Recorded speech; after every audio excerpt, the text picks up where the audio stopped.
All right, so today I want to talk out or start out by talking a little bit more about masks, and this is from Robert Barnes.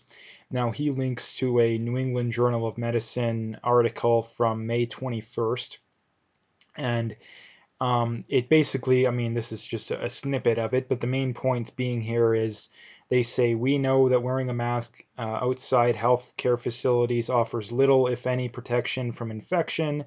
In many cases, and this is at the end, um, in many cases, the desire for widespread masking is a reflective reaction to anxiety over the pandemic. I mean, the other thing they say here too, the chance of catching the virus from a passing interaction in a public space is therefore minimal. I mean, I'll just read the whole thing here actually. Public health authorities define a significant exposure to the virus as face-to-face contact within 6 feet with a patient with symptomatic virus that is sustained for at least a few minutes, and some say more than 10 minutes or even 30 minutes. Again, the chances of catching the virus from a passing interaction in a public space is therefore minimal. In many cases, the desire for widespread masking is a reflective reaction to anxiety over the pandemic. And this is one of the many, I mean, I've been pointing this out ad nauseum, but I still read a lot of social media, on a lot of social media, and see people that still just blindly believe the whole mask thing.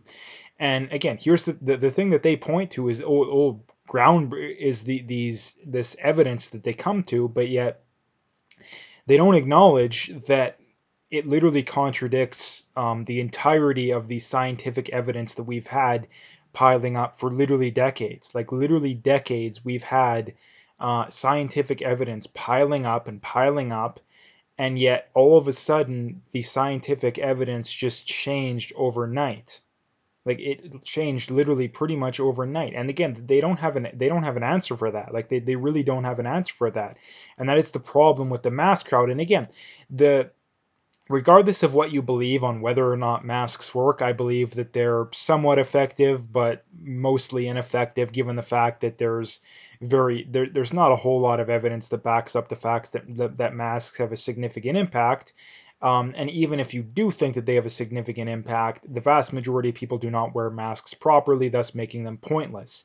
And the other thing to point out too is that masks will downregulate your immune system. And again, I've seen many people that, and this is another reason why you know that the science is biased. Again, I really don't care what people say. You don't need to be a medical expert to know that um, not exposing yourself to the usual amount of bacteria will downregulate your immune system. And if you want to disagree with that, which most of the pro-mask crowd will disagree with, you literally need to argue that walking around in a literal bubble or hazmat suit 24/7 is not going to downregulate your immune system, and we know that's true. And there's many examples that I can give that completely disprove that. And again, you don't whenever you disprove people, they always resort to the, oh, you're not a doctor, you don't know what you're talking about, or you're not an epidemiologist, you don't know what you're. And again, whenever they resort to that, they're admitting that they're wrong, because they wouldn't have to make that argument if they were right. And again, there's some simple examples. Number one, it's the example of kids who grow up on farms have better immune systems than kids who grow up in cities. Why is that? Because kids who grew up on farms expose themselves to more bacteria, and those genetics are passed on, thus making it even better. And another way to point it out too is that you take the example of the natives. When the Europeans came over, they had plenty of diseases that the natives didn't have immunity to. And why were the natives more susceptible to that? Because they didn't have immunity. And if the whole masks don't negatively affect your immune system isn't a thing, or is a thing, then natives shouldn't have been more susceptible, because the amount of the amount that you're exposed to it and the immunity you have is irrelevant, which it isn't. So again, this is the problem with the pro-mask crowd, is that they're literally contradicting hundreds of years of both actual scientific evidence and anecdotal evidence. They're literally contradicting the entirety of the knowledge we have, and yet they claim, oh, the studies have changed. Well, why hasn't it been all over the news over the last couple months about this groundbreaking new evidence that we have that literally contradicts the entirety of the scientific knowledge in the medical community for hundreds of years? Where has that been? I haven't seen it once. And this is the problem too, is that the problem is that the scientific community largely isn't just, the scientific community largely just puts out whatever the government and the people want, right? I mean, this is the thing that the science was very clear as early as, mid to late April that the lockdowns were completely pointless, but yet it wasn't until most places, May, June, there's even some places that are still locked down, where again there's nothing there either. The evidence was very clear that masks were somewhat effective right at the start of the pandemic, but yet it took the evidence to, it didn't come out until what, June, July? Again, so the scientific evidence that a lot of these people link to and try and use to back up their claims is literally just a reflection of what the majority of the public believes. Because if it was actually the quote unquote the science, these people would have no problem contradicting what the government said. But the reality is that if they contradict what the government says and they criticize the government, guess what? The government's not going to give them as much funding, and their cushy six-figure salaries are all of a sudden going to dry up. So again, the scientific, and not to mention too, these are um, the same people that put out these studies and cite these studies are the same people that think that, oh, if you want to protest against the lockdowns, or you want to have a pro-gun protest, or a pro, any protest that the establishment and the majority don't like, then you're the worst thing in the world, and you can't do that because you're going to spread the virus. But if you want to have a BLM protest, you can do that. You can do that. You can have literally tens of thousands, some places almost like 100,000 people gathering in very tight spaces. And again, they'll make the whole, well, if people have masks, they can, okay, well, why didn't you make that same argument the other time around? There was the pro-gun protest in Alberta in early May, and there was people arrested, and they were going to have another one, and people were threatened with massive fines if they did it. Why didn't they say, oh, you can do it as long as you wear a mask? No, they didn't say that. They said no ifs, ands, or buts. They did when those people were gathering in masks in mass in Toronto right before George Floyd was killed. Were they saying, "Oh, you can do it as long as you wear a mask"? No, this is the problem with the whole mask thing, is that the science is completely irrelevant. It's completely irrelevant because the government makes their recommendations largely based off what the public wants, not what is actually reality, right? Because they kept the lockdown going for well over a month. A lot. I mean, there's places in Ontario they're just entering stage 3, right? Like, we've known since late April that the lockdowns are largely pointless. They do next to nothing to prevent the spread. But yet we had places who waited 2-3 months to ease the lockdown restrictions. So again, the scientific, the recommendations by the government and by these doctors and these scientists, they're literally just what does the public want. The public could literally want the exact opposite of what is reality, and the people would still make those recommendations. And why do they do that? Because they like their jobs, right? These government people are getting 150, 200, $300,000 salaries. Same for these scientists. And if the public decides that they don't like with their recommendations, guess what? They're going to vote the politicians out, and they're going to vote in people who aren't going to fund the scientists, right? So again, the people don't care about what the politicians and the scientists don't really care about reality. They care about the money. Like, come on. This is from Donald Trump Jr., and he links to a post here, and this is something that went pretty viral about a week ago, but I've been busy, so I'm just getting to it now. And Joe Biden basically said that black people are all the same, that there's no diversity of thought, which he is right about to an extent. Black people definitely are a lot more collectivistic than white people, for example, but that's still judging people based off a collective. Um, if you're going to judge groups based off a collective, that's perfectly fine. But judging individuals is not okay. So there's a distinct difference there. And again, this is something that if Donald Trump said, he would be vilified. He may even be impeached for it. If any conservative in Canada said it, they would be vilified. But again, if you're on the left, you can say pretty much whatever you want and get away with it. I mean, it's the same thing. Look at Justin Trudeau with blackface. Again, he does it and nobody cares.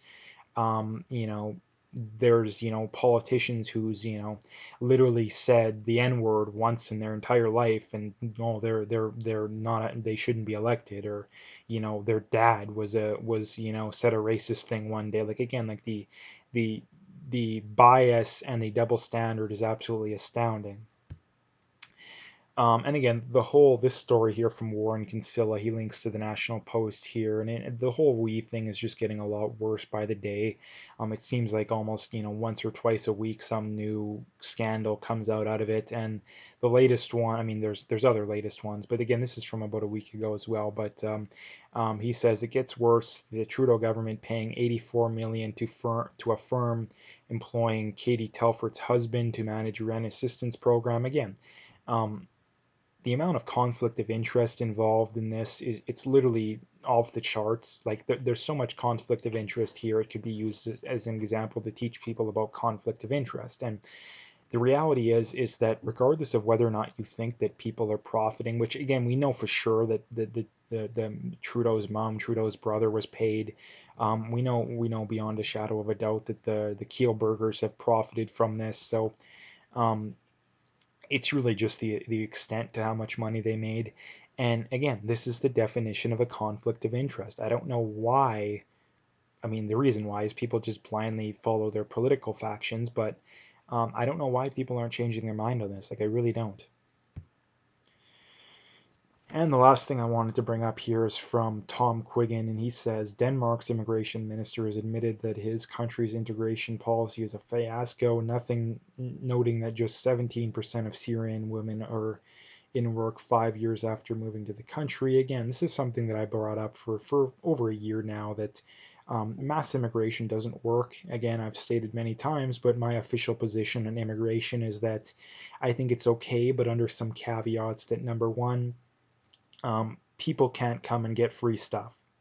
And not because I don't wish we could do that, but because it's not realistic.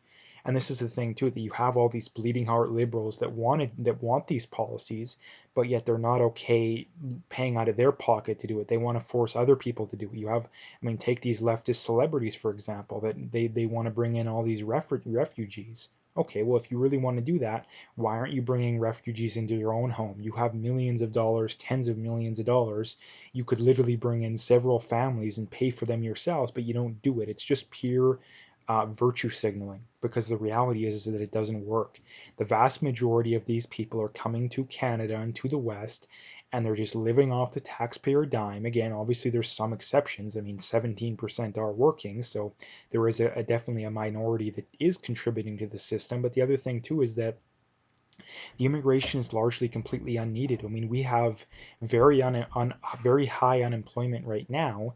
Even before the pandemic, we had pretty high unemployment in Canada. Why in the world do we need immigration if we have high unemployment? Now, again, here's the thing when it comes to immigration for me. I'm perfectly fine with immigration, but under the caveats that number one, we have very low unemployment, because it's completely unfair to allow an immigrant to come in and take the job of someone who's completely willing, who's a citizen. That's completely unfair. There's no way you're going to change someone's mind on that. Like, there's no way whatsoever.